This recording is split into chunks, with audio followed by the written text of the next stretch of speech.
जय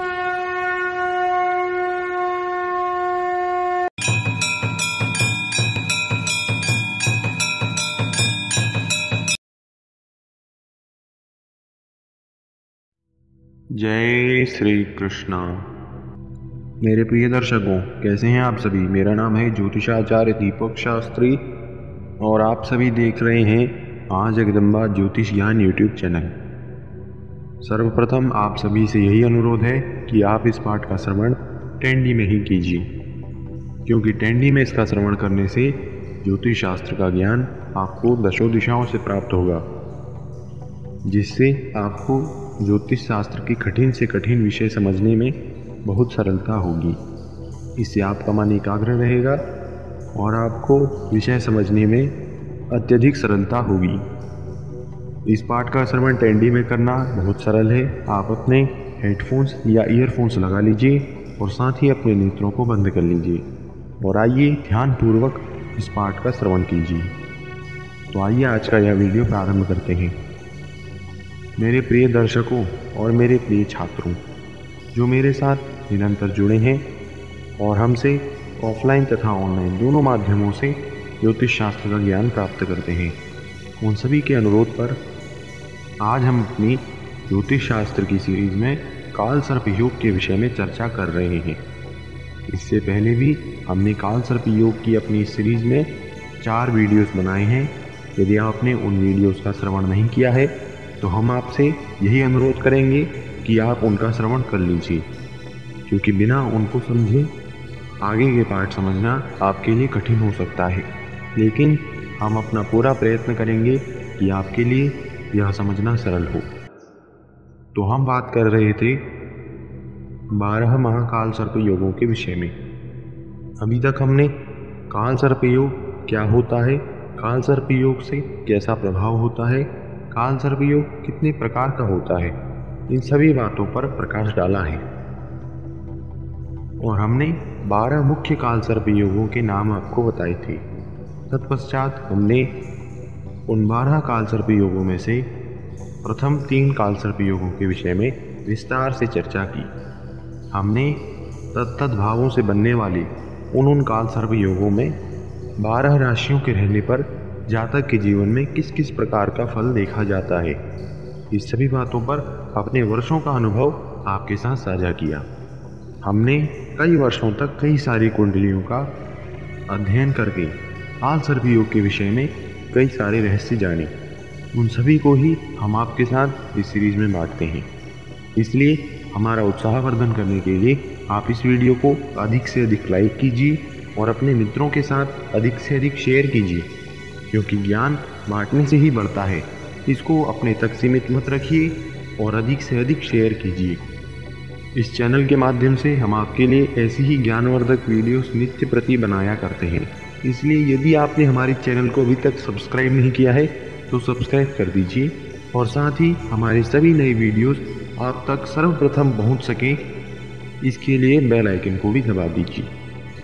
आज हम बात करने जा रहे हैं शंखपाल अथवा शंखचूड़ नाम के चौथे प्रकार के महाकाल सर्प योग के विषय में। सर्वप्रथम आपको बता दें कि यह काल सर्प योग कुंडली में किस स्थिति रहने पर बनता है। यदि राहु ग्रह कुंडली में चतुर्थ भाव में स्थित हो और केतु ग्रह दशम भाव में स्थित हो। राहु और केतु यह दोनों ग्रह एक फिक्स गति से चलते हैं और एक दूसरे से फिक्स दूरी पर रहते हैं। कुंडली में इन दोनों को एक दूसरे से 7 भावों की दूरी पर स्थान प्राप्त है। यह दोनों हमेशा एक दूसरे से 7 भावों की दूरी में रहा करते हैं। और जब इन दोनों के मध्य में राहु और केतु, इन दोनों के मध्य में यदि सभी ग्रह पड़ जाएं, तो वही स्थिति काल सर्प योग के नाम से जानी जाती है। और शंखपाल काल सर्प योग में राहु चतुर्थ भाव में होते हैं और केतु दशम भाव में होते हैं, और राहु की वक्र गति से सभी ग्रह प्रभावित हो रहे होते हैं। अर्थात राहु और केतु दोनों हमेशा वक्र गति से ही चला करते हैं। तो राहु चतुर्थ से तृतीय भाव की तरफ बढ़ रहे हैं और केतु दशम से नवम भाव की तरफ बढ़ते हैं, और सभी ग्रह तृतीय, द्वितीय, लग्न, द्वादश, एकादश, दशम, इन सभी में से किसी भी भावों में सभी ग्रह पड़ जाएं। सभी ग्रहों के राहु की वक्र गति से प्रभावित होने के कारण जातक को विशेष अशुभ फल प्राप्त होता है। काल सर्प योग में राहु की ही विशेष भूमिका होती है। केतु को कई आचार्यों ने शुभ ग्रह माना है, क्योंकि यह छाया ग्रह है और इनका नैसर्गिक स्वभाव अशुभ नहीं है। बृहस्पति इत्यादि शुभ ग्रहों के साथ यह शुभादि शुभ फल देने का प्रयास करते हैं और अशुभ ग्रहों के साथ अशुभ हो जाया करते हैं। लेकिन राहु वह भी छाया ग्रह हैं, लेकिन उनका नैसर्गिक स्वभाव है कुटिलता, दुष्टता, धूर्तता, और इन सब का त्याग वह कदापि नहीं करते हैं। इसलिए काल सर्प योग में राहु ही अधिक कष्टकारी होते हैं। अब बात करते हैं कि यदि चतुर्थ भाव में मेष राशि स्थित होगी तब जातक के जीवन में किस प्रकार का प्रभाव रहेगा।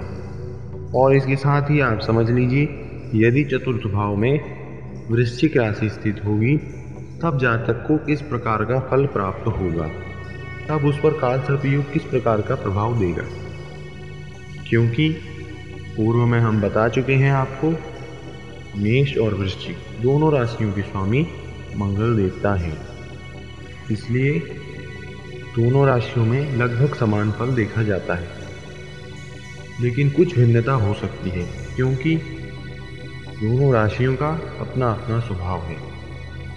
एक राशि जहाँ चर है तो दूसरी स्थिर है, एक राशि जहाँ शुष्क है तो दूसरी सजल है। इस विषय में हम कई बार आपके साथ चर्चा कर चुके हैं, इसलिए मैं समझता हूँ कि आप इसको भलीभांति समझ चुके होंगे। तब ऐसी स्थिति में राहु ग्रह चतुर्थ भाव में रहेंगे और चतुर्थ भाव में वह चतुर्थ भाव के जितने भी फल हैं उन सभी का क्षय करने का प्रयास करेंगे। चतुर्थ भाव में मंगल ग्रह भी शुभ नहीं है, इसलिए वह मंगल की तरह नकल भी करेंगे और अशुभ फल भी देंगे। इसलिए ऐसी स्थिति में जातक को चल अचल संपत्ति से संबंधित कई सारी कठिनाइयों का सामना करना पड़ सकता है। जातक या तो बहुत कम कमाता है या तो उसकी कोई कमाई ही नहीं होती है। वाहन और भूमि इन दोनों से संबंधित समस्याएं जातक को घेरी देती हैं। तो यह तो बात हुई कि यदि चतुर्थ भाव में मेष राशि अथवा वृश्चिक राशि स्थित होगी तब जातक को किस प्रकार का प्रभाव देखने को मिलेगा। अब बात करते हैं कि यदि चतुर्थ भाव में वृषभ राशि स्थित होगी और काल सर्प योग की स्थिति कुंडली में बन रही होगी। राहु चतुर्थ भाव में है, चतुर्थ भाव में वृषभ राशि है और काल सर्प योग बन रहा है, तब ऐसे जातक को किस प्रकार का जीवन में फल देखने को मिलेगा। और साथ ही आप तुला राशि के विषय में भी जान लीजिए। वृषभ और तुला दोनों राशियों के स्वामी शुक्रदेव हैं। दोनों राशियों का स्वभाव भिन्न है, लेकिन शुक्रदेव दोनों के स्वामी हैं, इसलिए दोनों में लगभग समानता देखी जाती है। हमने अपने कई वर्षों के अनुभव से इन दोनों स्थितियों में समानता पाई है। तो ऐसी स्थिति में चतुर्थ भाव में राहु के प्रभाव से जातक की समाज में ऐसी छवि बनेगी कि बिना गलती के भी अकारण ही लोग उसकी निंदा करने लगेंगे और वह असम्मान का पात्र बन जाएगा। नया काम प्रारंभ करने से पूर्व ही जातक को असफलताएं चिंतित करते रहेंगी। मामा अथवा चाचा इन दोनों में से कोई एक जातक को कष्ट दे सकता है। तो चलिए, अब बात हुई कि चतुर्थ भाव में यदि वृषभ राशि होगी और साथ ही यदि चतुर्थ भाव में तुला राशि होगी तब जातक को किस प्रकार का प्रभाव देखना पड़ेगा। अब बात करते हैं कि यदि चतुर्थ भाव में मिथुन राशि स्थित हो अथवा बुध ग्रह की ही कन्या राशि स्थित हो तब जातक को किस प्रकार का प्रभाव देखने को मिलेगा। दोनों राशि बुध देवता की हैं, दोनों राशियां द्विस्वभाव हैं, इसलिए दोनों में अधिक समानता देखी जाएगी। लेकिन राहु ग्रह मिथुन राशि में उच्च के होते हैं, इसलिए मिथुन राशि में राहु और भी अधिक प्रभावकारी होंगे। अब ऐसी स्थिति में जातक को दिमागी परेशानी व तनाव दोनों जीवन भर परेशान करेंगे। इस प्रकार के शंखपाल कालसर्प योग में परिवार व समाज इन दोनों में अपनी मर्यादा बनाए रखने के लिए जातक को बहुत कठिनाइयों का सामना करना पड़ेगा। ऐसे जातकों के मित्र विश्वासघाती हुआ करते हैं।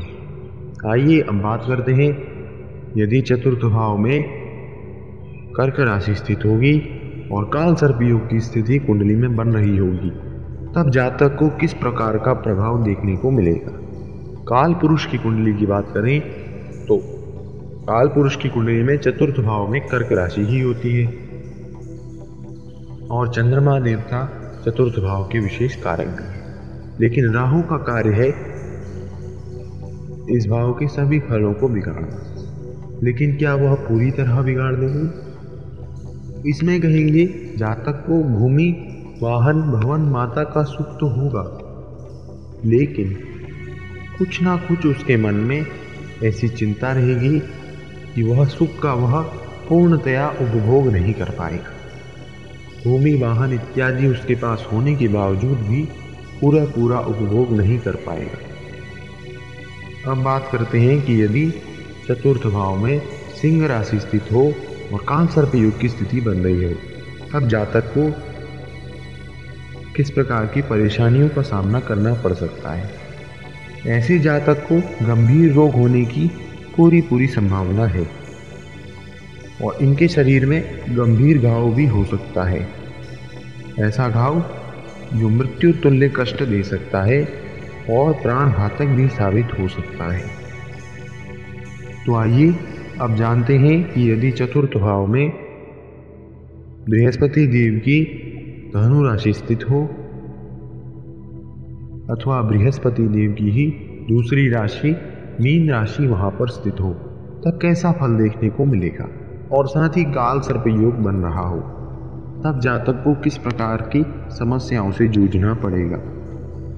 ऐसी स्थिति में जातक परोपकारी होगा, लेकिन इसके बाद भी उसके शत्रु इसकी संपत्ति पर पूरी दृष्टि बनाए रखेंगे और मौका पाते ही इसकी संपत्ति का क्षय करने से भी नहीं चूकेंगे। जातक की माता का स्वास्थ्य भी अकारण बिगड़ा करेगा। तो आइए अब जानते हैं कि यदि चतुर्थ भाव में मकर अथवा कुंभ राशि दोनों में से कोई भी राशि स्थित हो और कालसर्प योग की स्थिति बन रही हो, चतुर्थ भाव में राहु ग्रह हो, दशम भाव में केतु हो और सभी ग्रह राहु और केतु इन दोनों के मध्य में स्थित हो जाए, तब इस स्थिति में बनने वाले शंखपाल कालसर्प योग में जातक को जीवन में किन कठिनाइयों का सामना करना पड़ सकता है, आइए जानते हैं। इस प्रकार के जातकों को व्यापार में हमेशा हानि होती है और इनके भरोसे के आदमी इनको धोखा दिया करते हैं। विद्या अध्ययन में भी चतुर्थ भाव से प्रारंभिक विद्या को भी देखा जाता है, तो इसमें राहु के प्रभाव से और शनि देव के भी प्रभाव से जातक की प्रारंभिक विद्या में बाधा आ सकती है और विद्या अध्ययन में दिक्कतें हो सकती हैं। और यदि पढ़ाई अच्छी नहीं होगी तो जातक को आगे जाके नौकरी मिलेगी, इसकी भी बहुत कम संभावनाएं होती हैं। तो प्रिय दर्शकों, आज हमने शंखपाल कालसर्प योग के बारे में अत्यधिक विस्तार से चर्चा की। हमने चतुर्थ भाव में सभी राशियों को बैठाया और जाना तत्त स्थितियों में बनने वाले तत्त कालसर्प योगों में जातक के जीवन पर किस प्रकार का प्रभाव रहता है। हमने अपने वर्षों के अनुभव से जो भी कालसर्प योग के बारे में जाना और जो भी अपने गुरु और आचार्यों से इसके विषय में ज्ञान प्राप्त किया, वह सभी हम आपके सामने प्रस्तुत करते हैं। हम अपने ज्ञान को कभी अपने तक ही सीमित नहीं रखते और आप सभी के साथ बांटने से प्रसन्न होते हैं। इसलिए आपको भी हमारा उत्साहवर्धन करना चाहिए और ऐसा करने के लिए आपको कुछ नहीं करना है, बस इस वीडियो को अधिक से अधिक लाइक करना है और अधिक से अधिक अपने मित्रों, संबंधियों सभी के साथ शेयर करना है। साथ ही कमेंट बॉक्स में आप अपने सुझाव, अपनी समस्याएं और अपनी शंकाओं को प्रकट कर सकते हैं। हम अवश्य ही आपकी समस्याओं का समाधान देने का पूर्ण प्रयास करेंगे, इसलिए कमेंट बॉक्स का उपयोग करने से मत चूकिए। हमसे जुड़े रहने के लिए आप हमारे चैनल को अभी सब्सक्राइब कर दीजिए और बेल आइकन को दबा दीजिए। आज की वीडियो में इतना ही, मिलेंगे आपसे नई वीडियो में। तब तक के लिए जय श्री कृष्णा।